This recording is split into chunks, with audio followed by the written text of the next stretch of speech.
selamat pagi. Senang sekali saya Janet Lee. Dan saya Nurul Cinta kembali menjumpai Anda dalam Fokus Pagi kali ini Selasa 18 Juni.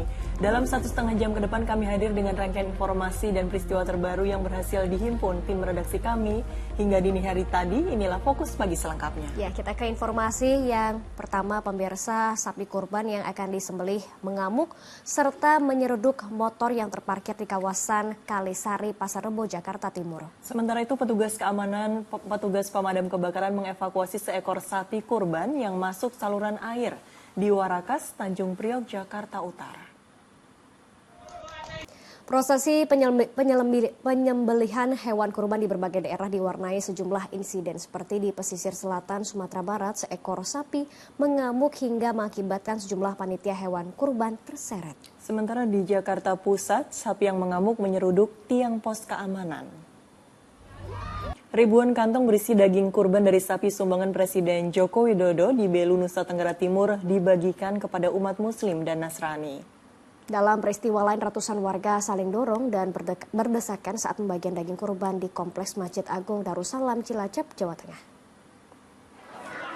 Petugas kesehatan di Lumajang, Jawa Timur mengunjungi sejumlah tempat penyembelihan kurban. Hal ini dilakukan untuk memastikan daging kurban memenuhi syarat sehat untuk dikonsumsi. Dari hasil pemeriksaan belasan sapi kurban ditemukan ada cacing hati. Ke informasi lainnya, diduga akibat kebocoran kompor gas, 4 rumah kontrakan di Jalan Masjid Al-Falah, Ciracas, Jakarta Timur terbakar dan membuat panik warga. Petugas pemadam kebakaran Sudin Jakarta Timur yang menuju lokasi sempat mengalami kesulitan lantaran akses jalan yang sempit. Di peristiwa lainnya, pemirsa, sebuah rumah di Kabupaten Ponorogo, Jawa Timur rusak setelah terkena petasan yang diterbangkan. Tidak ada korban jiwa karena penghuni rumah masih sholat di masjid untuk Idul Adha. Hari Raya Idul Adha dinodai tawuran remaja yang terjadi di kawasan Sawah Besar, Jakarta. Hari Raya Idul Adha yang seharusnya diisi dengan kegiatan positif justru dinodai dengan tawuran remaja di kawasan Mangga 2 Selatan, Sawah Besar, Jakarta Pusat. Bahkan salah seorang warga yang berupaya melerai justru ikut terluka karena terkena sabetan senjata tajam. Aparat gabungan TNI dan Polri berhasil melumpuhkan 2 pentolan kelompok kriminal bersenjata setelah aksi kekerasan yang dilakukan KKB terhadap seorang sopir di Paniai, Papua Tengah. Aparat juga menduduki markas KKB di Paniai. Petugas keamanan di Surabaya, Jawa Timur ditemukan tewas bersimbah darah di pos penjagaan tempatnya bekerja. Belum diketahui penyebab kematian korban karena polisi masih melakukan penyelidikan.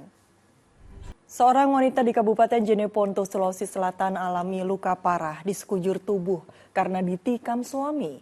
Diduga penyebabnya adalah korban menolak diajak ke rumah mertua untuk berlebaran. Seorang wanita lanjut usia di Sragen, Jawa Tengah menjadi korban penipuan bermodus hipnotis. Akibatnya korban kehilangan 5 sertifikat tanah, emas, perhiasan, dan uang 20 juta rupiah. Seorang pria diduga mencuri sepeda motor milik kurir ekspedisi di kawasan Kalideres, Jakarta Barat. Seluruh paket ekspedisi yang berada di sepeda motor pun raib digondol terduga pelaku.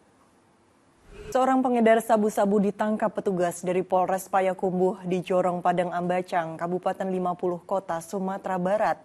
Penangkapan dilakukan setelah tersangka bertransaksi dengan petugas yang menyamar menjadi pembeli. Seorang bocah berusia 9 tahun di Magelang, Jawa Tengah tewas terseret arus sungai saat memancing ikan. Jasad korban ditemukan tim gabungan tersangkut di antara batu. 2 wisatawan yang menikmati libur lebaran Idul Adha di wisata Pantai Taipa, Kabupaten Konawe Utara, Sulawesi Tenggara terseret ombak. Akibatnya 1 orang meninggal dunia sementara rekannya hingga kini masih hilang. Ditinggal pemiliknya sholat Id, sebuah rumah di Desa Tasiwali, Pinrang, Sulawesi Selatan hangus terbakar. Si jago merah juga melalap sebuah ruko di Jalan Tirtayasa, Pasar Royal, Kota Serang, Banten. Petugas pemadam kebakaran mengevakuasi seekor sapi kurban yang masuk saluran air di wilayah Tanjung Priok, Jakarta Utara. Anda kembali di Fokus Pagi bersama saya, Janet Lee. Kita lanjutkan informasi di pagi hari ini. Sebuah rumah di Kabupaten Ponorogo, Jawa Timur rusak setelah terkena petasan yang diterbangkan. Tidak ada korban jiwa karena penghuni rumah masih di masjid untuk sholat Idul Adha. Diduga akibat kebocoran kompor gas, 4 rumah kontrakan di Jalan Masjid Al-Falah, Ciracas, Jakarta Timur terbakar dan membuat panik warga. Petugas pemadam kebakaran yang menuju lokasi sempat mengalami kesulitan lantaran akses jalan yang sempit. Pemirsa, kita beralih ke informasi lainnya. Sapi kurban yang akan disembelih mengamuk serta menyeruduk motor yang terparkir di kawasan Kalisari, Pasar Rebo, Jakarta Timur. Sementara itu, petugas pemadam kebakaran mengevakuasi seekor sapi kurban yang masuk ke saluran air di Warakas, Tanjung Priuk, Jakarta Utara. Evakuasi sapi kurban yang tercebur ke saluran air di kota Surabaya, Jawa Timur berlangsung dramatis. Sebelumnya diduga karena sapi stres berbobot 500 kg mengamuk lalu terjun ke saluran air. Ribuan kantong berisi daging kurban dari sapi sumbangan Presiden Joko Widodo di Belu, Nusa Tenggara Timur dibagikan kepada umat Muslim dan Nasrani. Dalam peristiwa lain, ratusan warga saling dorong dan berdesakan saat pembagian daging kurban di Kompleks Masjid Agung Darussalam, Cilacap, Jawa Tengah. Pemirsa, tanggal 11 Zulhijjah 1445 Hijriah merupakan hari kedua para jemaah haji berada di Mina dan bersiap melakukan lontar jamrah ula, wusta, dan akobah. Petugas penyelenggara ibadah haji PPIH menetapkan waktu lontar jamrah jemaah haji Indonesia pada pukul 5 pagi hingga pukul 12 malam waktu Arab Saudi. Jalur menuju jamarat dalam prosesi lempar jamrah begitu padat dari berbagai titik. Para jemaah berdesak-desakan untuk menuju jamarat dan berikut laporan Ramaditya Domas dari Mina, Arab Saudi. Di tengah suhu ekstrim yang mencapai 46 derajat Celcius pada hari Senin, kawasan Makkah, Arab Saudi diguyur hujan. Jemaah yang tengah melaksanakan mabit dan lontar jamrah langsung merayakannya dengan sukacita. Ketua Tim Pengawas Haji DPR RI Muhaimin Iskandar mengaku menerima banyak laporan dari jemaah soal tenda di Mina, Arab Saudi yang kelebihan kapasitas. Hal itu disampaikan Muhaimin saat berada di Mina, Arab Saudi. Beralih ke informasi lain, pemirsa, Komisi Pemberantasan Korupsi atau KPK memberikan izin tahanan kasus korupsi untuk bertemu dengan keluarga di momen Hari Raya Idul Adha. Waktu silaturahmi antara keluarga dengan tahanan dibatasi selama 2 jam. Presiden Joko Widodo meninjau progres pembangunan penangkal rob di Tambak Kelorok, Semarang, Jawa Tengah. Proyek ini ditargetkan rampung pada bulan Agustus 2024 mendatang. Seorang bocah menangis histeris usai mengetahui ayahnya yang bekerja sebagai petugas keamanan di Surabaya, Jawa Tengah. Anda kembali di Fokus Pagi bersama saya Janet Lee. Dan saya Nurul Cinta. Kita lanjutkan informasi pagi hari ini. Seorang petugas keamanan di Surabaya, Jawa Timur ditemukan tewas bersimbah darah di pos penjagaan tempatnya bekerja. Belum diketahui penyebab kematian korban karena polisi masih melakukan penyelidikan.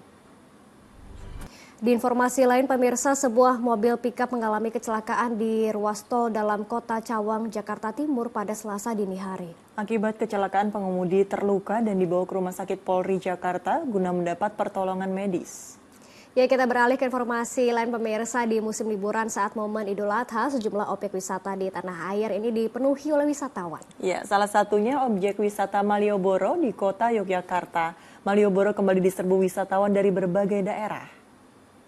Ya, di informasi selanjutnya ada liputan dari Janet. Ini tentang destinasi wisata di Dusun Bambu Lembang, Bandung Barat yang menawarkan indahnya air terjun buatan terbesar di Jawa Barat ya, Jen? Iya, karena saya dan pengunjung nih bisa menjajal ragam aktivitas yang memacu adrenalin. Dan berikut liputannya di Jalan-Jalan Seru. Seru banget ya, Jen, cobain semua permainannya. Iya, jadi buat pemirsa nih yang mau cari alternatif tempat wisata bisa banget mampir ke Dusun Lembang. Iya, betul sekali. Dan laporan tadi menutup kebersamaan kita dalam Fokus Pagi hari ini. Usai Fokus Pagi, jangan lewatkan untuk menyaksikan program Magic 5. Ya, mewakili tim redaksi dan kerabat kerja yang bertugas, saya Janet Lee. Dan saya Nurul Cinta pamit undur.